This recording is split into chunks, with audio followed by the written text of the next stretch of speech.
بسم الله والصلاة والسلام على رسول الله. ازيكم حبايب قلبي، عاملين ايه؟ يا رب تكونوا بخير.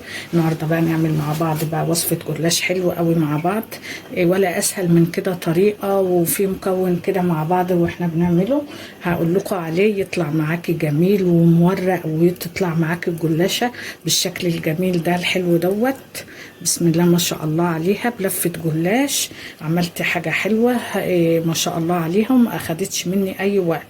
إيه يلا بينا بقى على الطريقة. قبل ما نروح للطريقة زي ما انتم متعودين، متنسوش لايك وشير واشتراك في القناة. إيه يلا بينا على الوصفة ونسمي الله. بسم الله والصلاة والسلام على رسول الله. معانا هنا بقى لفة الجلاش.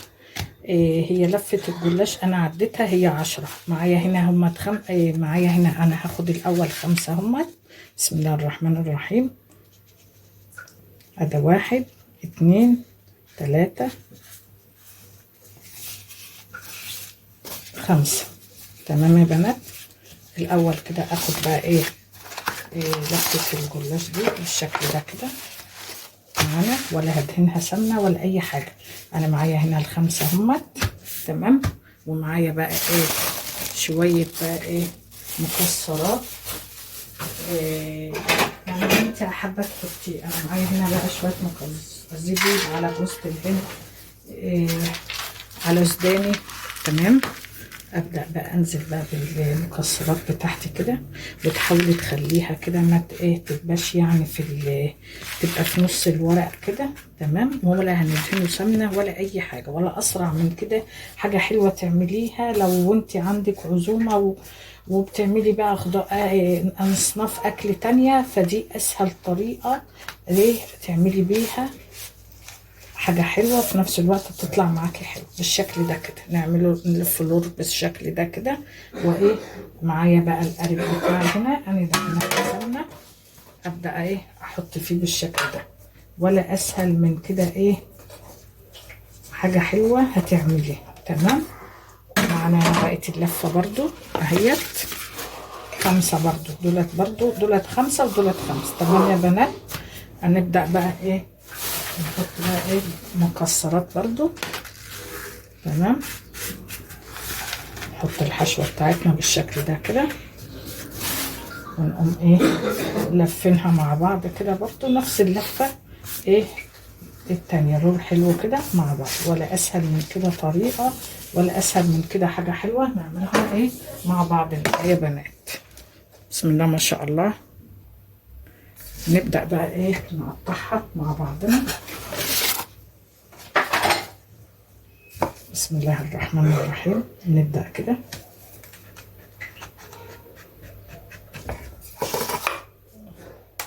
عشان تطلع بس مظبوطة معايا بالشكل ده كده، على ما حسب ما ايدك يعني العدلة تيجي معاكي بالشكل ده كده وبالشكل ده كده، ونقطع كده. تمام يا بنات. تطلع معاكي مثلثات. نقطع بقى الدور التاني بقى.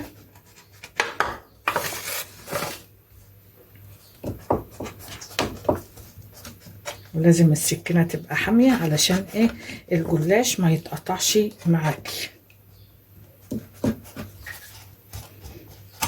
بالشكل ده كده. خلاص كده احنا قطعناه اهوت. اظن ده ولا اسهل من كده حاجة حلوة هتعمليها وتيجي معاكي. اللي عايزاه بقى يطلع مورق وحلو، السر بقى في معلقه البيكنج باودر اللي احنا هنحطيها مع السمنه. معلقه كده صغيره، وتقلبيها كويس قوي عشان البودر ما يكلكعش في قلب السمنه. وتبداي بقى تسقبيه الجلاش بتاعك. تمام. ابدا بقى احط بقى الزبده كده عليه بالشكل ده كده. تمام يا بنات. واقوم رايحه مدخلاها الفرن ما تطلع بقى نشوفها بقى مع بعض. حاجه كده هيطلع بقى جلاش كده حاجه كده جميله لما ياخد اللون الوردي الحلو ده معاكي.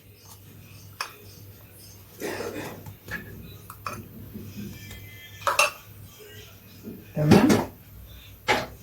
الفرشة برضو احاول ايه اخلي الزبدة بتاعتي على الجلاش من الجناب كمان. تمام، هدخلها بقى الفرن نشوفها مع بعض. كده بقى يا بنات الجلاش بتاعنا طلع اهو.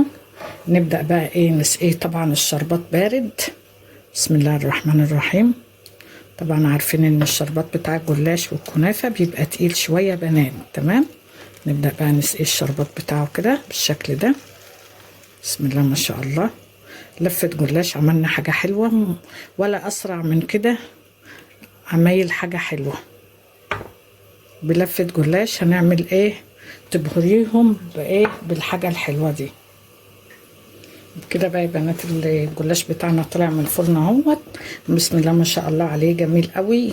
يعني هو ناشف وطري من جوه، مقرمش وطري، ونفس الوقت حلوة قوي، مديكي الطراوة اللي جوه. ما شاء الله عليه. ابدأ بقى ايه نفضيه في الطبق. وبكده الفيديو بتاعنا خلص. متنسونيش في كومنت حلو، لايك وشير. بحبكم في الله، احلى متابعين.